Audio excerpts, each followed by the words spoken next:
അല്ലെങ്കിൽ നിങ്ങളൊന്ന് ചിന്തിച്ചു നോക്ക്, world famous body builder, professional card പോലും കിട്ടിയിട്ടുള്ള ബോഡി ബിൽഡർ എങ്ങനെ മുസ്ലിമീങ്ങളുടെ മയ്യത്ത് കുളിപ്പിക്കുകയും മുസ്ലിമീങ്ങളുടെ മയ്യത്ത് മറമാടുകയും ചെയ്യുന്ന ആ ഒരു ജോലിയിലേക്ക് അവസാനം എത്തിപ്പെട്ടു. വിത്തിൻ 4 വീക്ക്, 4 ആഴ്ചക്കുള്ളിൽ നിങ്ങൾ മരിക്കുമെന്ന് പറഞ്ഞു. കാരണം നിങ്ങളുടെ കിഡ്നി വലിയ തകരാറിലാണ്. അദ്ദേഹത്തിന്റെ ജീവിതത്തിൽ വലിയൊരു പരിവർത്തനത്തിന് തന്നെ തുടക്കം കുറിക്കുകയായിരുന്നു. ഇന്ന് നമ്മൾ ചർച്ച ചെയ്യുന്നത് അങ്ങനെയുള്ള കഥയാണ്. ഓസ്ട്രേലിയൻ മാമോത്ത് മുസ്ലിം അണ്ടർടേക്കറായ കഥ. അസ്സലാമു അലൈക്കും വറഹ്മത്തുള്ളാഹി. അൽഹംദുലില്ലാഹി വസ്സലാത്തു വസ്സലാമു അലാ അഷ്റഫി റസൂലില്ലാഹി വഅലാ ആലിഹി വസ്വഹ്ബിഹി അജ്മഈൻ. പ്രിയമുള്ളവരെ, അഹമ്മദ് റാംഗത്ത് കേട്ട പോലെ ഓസ്ട്രേലിയയിലെ ഡിസ്നി എന്ന് പറയുന്ന സ്ഥലത്താണ് അഹമ്മദ് ജനിക്കുന്നത്. അവിടെയാണ് അഹമ്മദ് വളരുന്നത്. അഹമ്മദ് അങ്ങനെ വളരുന്നു. അഹമ്മദ് കുട്ടിക്കാലത്ത് തന്നെ തന്റെ അങ്കിളിന്റെ കൂടെ കാർ വർക്ക്ഷോപ്പിൽ പോയിട്ട് അങ്കിളിന് വേണ്ട സഹായങ്ങളൊക്കെ ചെയ്തു കൊടുക്കുന്ന ഒരു പരിപാടി അഹമ്മദിനുണ്ടായിരുന്നു. അങ്ങനെ ഒരിക്കൽ അഹമ്മദ് അങ്കിൾ ചെയ്യുന്നത് പ്രത്യേകം ശ്രദ്ധിച്ചു. ഒരു പെട്രോളിന്റെ പൈപ്പ് അതിന്റെ ക്യാനിൽ നിന്നെടുത്ത് എന്ന് വലിക്കുന്നു, എന്നിട്ട് അടുത്ത ക്യാനിലേക്ക് വെക്കുന്നു, അടുത്ത പൈപ്പ് എടുക്കുന്നു എന്ന് വലിക്കുന്നു, അടുത്ത ക്യാനിലേക്ക് വെക്കുന്നു. ഈ ഒരു പരിപാടി അദ്ദേഹം പ്രത്യേകം ശ്രദ്ധിച്ചു. അദ്ദേഹത്തിന് ഇതൊരു വലിയൊരു ഇൻട്രസ്റ്റ് ആയിട്ട് മാറി. അപ്പോൾ അങ്കിൾ കാണാത്ത സമയത്ത് ഇദ്ദേഹം എന്ത് ചെയ്യും, പോയിട്ട് ക്യാനിൽ നിന്ന് പെട്രോളിന്റെ എടുക്കുന്നിട്ട് വലിച്ചിട്ട് അതുകൊണ്ടേക്കും. ഇത് ആവർത്തിക്കാൻ തുടങ്ങി. ഇത് അദ്ദേഹത്തിന് ഒരു രസമായിട്ട് മാറി. അങ്കിൾ ശ്രദ്ധിച്ചു പോയത് ഇവനെന്താ പോലും സംഭവിച്ചത് എന്ന് പറഞ്ഞിട്ട് അങ്കിൾ ഇവനെ ശകാരിക്കാൻ തുടങ്ങി. പിന്നീട് അപ്പൊന്ന് മാറുന്നെങ്കിലും പിന്നീട് ഛർദിക്കലായി. ഹോസ്പിറ്റലിൽ കൊണ്ടുപോകുന്നു, ഉമ്മ വരുന്നു, കരയുന്നു, എൻ്റെ മോൻ വൈകിട്ട് പോയല്ലോ, എന്തായാലും മോൻ സംഭവിച്ചത് എന്ന് പറഞ്ഞ് പ്രാർത്ഥിക്കുന്നു. മകൻ രക്ഷപ്പെടുന്നു. ഉടനെ രക്ഷിതാക്കളെ തീരുമാനമെടുത്തു, ഇവനെ ഇങ്ങനെ വിട്ടാൻ പറ്റൂല, ഇവനെ മതം പഠിപ്പിക്കണം, ഖുർആൻ പഠിപ്പിക്കണം എന്ന് പറഞ്ഞു. അങ്ങനെ പാകിസ്ഥാനിലേക്ക് യാത്ര പോയി. പാകിസ്ഥാനിലേക്ക് കൊണ്ടയച്ചു. അവിടെ നിന്ന് അദ്ദേഹം ഖുർആൻ മനഃപ്പാഠമാക്കി, ഇസ്ലാം പഠിച്ചു. തൻ്റെ 14-ാമത്തെ വയസ്സിൽ അദ്ദേഹത്തെ തൻ്റെ ഉസ്താദ് പള്ളിയിൽ ഇമാമ് വരെ നിർദ്ദിച്ചു. അത്രയും പര്യാപ്തനായൊരു മനുഷ്യനായി മാറി അദ്ദേഹം. പിന്നീട് തൻ്റെ ഈ അഡൾട്ട് കാലഘട്ടത്തിൽ തന്നെ, കൗമാര കാലഘട്ടത്തിൽ തന്നെ അദ്ദേഹം ഓസ്ട്രേലിയയിലേക്ക് തിരിച്ചു വന്നു. ഓസ്ട്രേലിയയിലേക്ക് തിരിച്ചു വന്നപ്പോൾ അദ്ദേഹത്തിന് ഏകദേശം 17 വയസ്സ്. ഈ പ്രായത്തിൽ അദ്ദേഹത്തിന് നാട്ടിലെത്തിയപ്പോൾ പുതിയൊരു കൗതുകം മനസ്സിലേക്ക് വരികയാണ്. അദ്ദേഹത്തിന് പുതിയൊരു കൗതുകം. കാരണം അന്ന് ലോകത്തൊട്ടാകെ പരന്ന് കിടക്കുന്ന പ്രശസ്തനായ എല്ലാവരെയും സ്വാധീനിച്ചൊരു വ്യക്തിയായിരുന്നു അർണോൾഡ് എന്ന് പറയുന്ന ഒരു ഇംഗ്ലീഷ് സിനിമാ നടൻ. ആ നാട്ടിലുള്ള ആളുകളൊക്കെ അദ്ദേഹത്തിന്റെ വലിയ ഫാൻസ് ആയിരുന്നു. അതിലൂടെ അദ്ദേഹത്തിന് പുതിയൊരാശ, എനിക്കും ആവണം ഒരു ബോഡി ബിൽഡർ. അദ്ദേഹം ബോഡി ബിൽഡറിലേക്ക് തുണിഞ്ഞിറങ്ങാൻ വേണ്ടി ശ്രമിച്ചു. പൂർണ്ണമായിട്ടും അതിലേക്ക് ശ്രദ്ധ കേന്ദ്രീകരിച്ചു. പക്ഷേ ബോഡി ബിൽഡർ കൂടുതൽ അതിൽ ഇരിക്കണമെന്നുണ്ടെങ്കിൽ കയ്യിൽ പൈസ വേണം. അദ്ദേഹത്തിന്റെ അടുത്ത് കൂടുതൽ പൈസ ഇല്ല.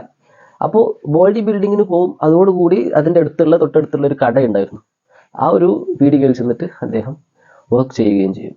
അങ്ങനെ കുറച്ചു കാലത്ത് അങ്ങനെ അഡ്ജസ്റ്റ് ചെയ്തു പോയി. പക്ഷേ ആ ഒരു സമയത്ത് പോലും അദ്ദേഹത്തിന് ചെറുപ്പത്തിൽ ഒരുപാട് നേട്ടങ്ങൾ കൈവരിക്കാൻ പറ്റി ബോഡി ബിൽഡിങ്ങിന്റെ രംഗത്ത്. എന്നിട്ട് അദ്ദേഹത്തിന് പിന്നെ ഇതിൽ കൂടുതൽ ശ്രദ്ധ കേന്ദ്രീകരിക്കണമെന്ന് തോന്നി. പക്ഷേ ഇതിൽ മുന്നോട്ട് പോകണമെങ്കിൽ കൂടുതൽ പണം ആവശ്യമായി മാറി. അങ്ങനെ അദ്ദേഹം വീട്ടിൽ നിന്നും ഈ ബോഡി ബിൽഡിങ്ങിന്റെ സെന്ററിലേക്ക് പോകുന്ന ആ ഒരു വഴിയിലായിരുന്നു ഒരു ഖബർസ്ഥാനുള്ളത്. പോകുന്ന സമയത്തെല്ലാം ഈ ഖബർസ്ഥാനിൽ അദ്ദേഹം ഒന്ന് ഇറങ്ങുമായിരുന്നു. എന്നിട്ട് അവിടെ അദ്ദേഹത്തിന്റെ ടെൻഷനുകളൊക്കെ ഒന്ന് ഇരുന്ന് സമാധാനത്തോടെ ഇരുന്നിട്ട് പിന്നെ പോകുമായിരുന്നു. ഖബർസ്ഥാൻ എന്ന് പറയുമ്പോൾ ചിന്തിക്കണ്ട, നമ്മുടെ നാട്ടിലെ ഖബർസ്ഥാനെ പള്ളിക്കാട് ആകെ കാട് മൂടി പൊളിച്ചിട്ടുള്ളൂ. യൂറോപ്പിലൊക്കെ ഉള്ള ജർമ്മനിയിലെ ഖബർസ്ഥാനൊക്കെ നോക്കിയാൽ നമുക്ക് മനസ്സിലാവും. അങ്ങനെ യൂറോപ്പിലുള്ള അധിക ഖബർസ്ഥാനും നല്ല സുന്ദരമായ പൂക്കളും പുഷ്പങ്ങളും ചെടികളൊക്കെ നല്ല വെട്ടി ക്ലിയർ ആക്കി വെച്ച കാണുമ്പോൾ തന്നെ ഒരു മനസ്സിന് സമാധാനം കിട്ടുന്ന രൂപത്തിലാണ്. നമ്മുടെ നാട്ടിലെ ഇങ്ങനെ മുഴുവനായിട്ടും കാട് പിടിച്ച് കാണുമ്പോൾ തന്നെ ഇതൊക്കെയോ ഒരു പേടിയും ബേജാറൊക്കെ തോന്നുന്ന രീതിയിലുള്ളൂ.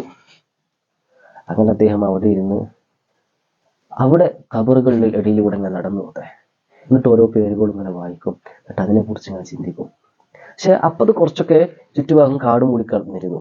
എന്നിട്ട് അദ്ദേഹം ഈ കാടൊക്കെ അദ്ദേഹത്തിനുള്ള സമയം കൊണ്ട് അദ്ദേഹത്തിന്റെ പൈസ ചെലവാക്കിക്കൊണ്ട് കഴിയുന്നത് പോലെ അതൊക്കെ അങ്ങനെ വൃത്തിയാക്കത്രേ.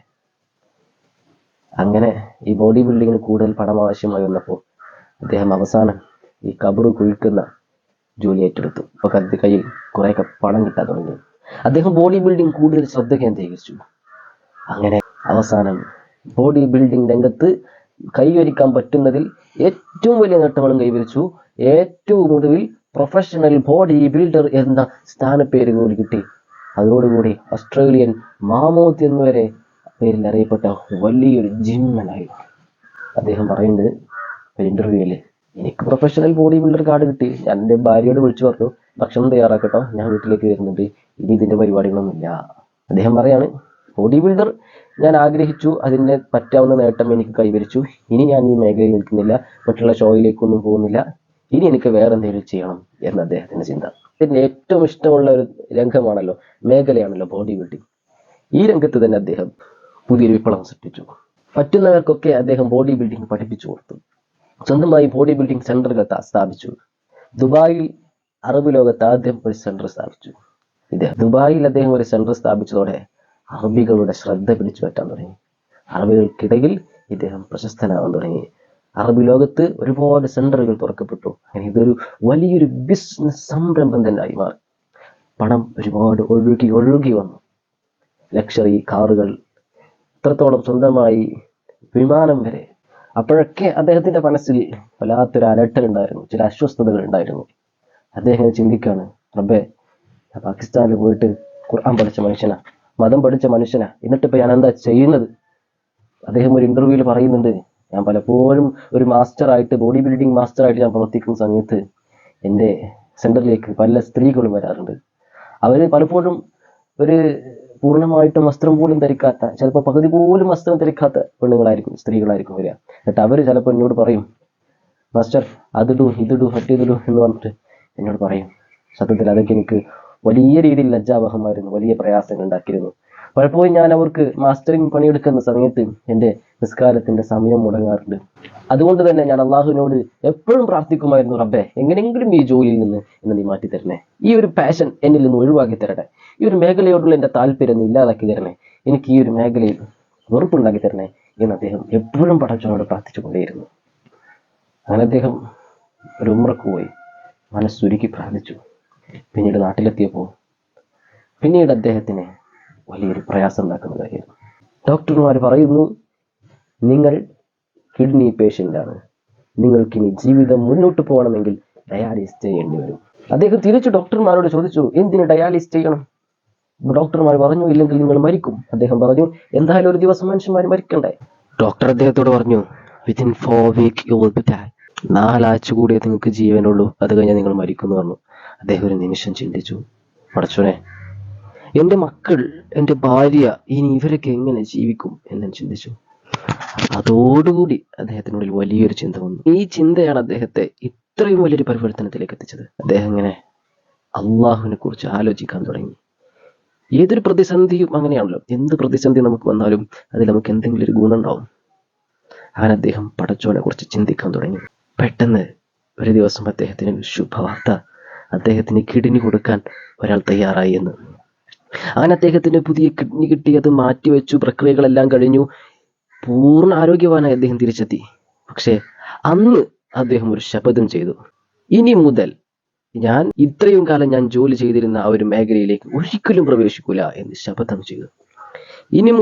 ഇന്നു മുതൽ ഞാൻ പഠിച്ച ഖുർആൻ അനുസരിച്ച്, ദീൻ അനുസരിച്ച് ഞാൻ ജീവിക്കുള്ളൂ എന്ന് അദ്ദേഹം ശപഥം ചെയ്തു.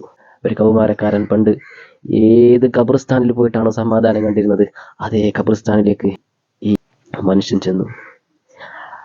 അന്ന് അദ്ദേഹം വെറും ഖബർ കുയിക്കാനുള്ള പണി മാത്രമായിരുന്നു ചെയ്തെങ്കിൽ ഇന്ന് അദ്ദേഹം ഒരു കാര്യം കൂടി ഏറ്റെടുത്തു, അവിടുത്തെ മയ്യത്തിന്റെ പരിപാലനം കൂടി ഏറ്റെടുത്തു. അന്ന് അവിടെ ഉണ്ടായിരുന്ന വയസ്സായ ആ ഒരു മാസ്റ്റർ അദ്ദേഹത്തിന് ഈ വിഷയത്തിലുള്ള എല്ലാ കാര്യങ്ങളും പഠിപ്പിച്ചു കൊടുത്തു.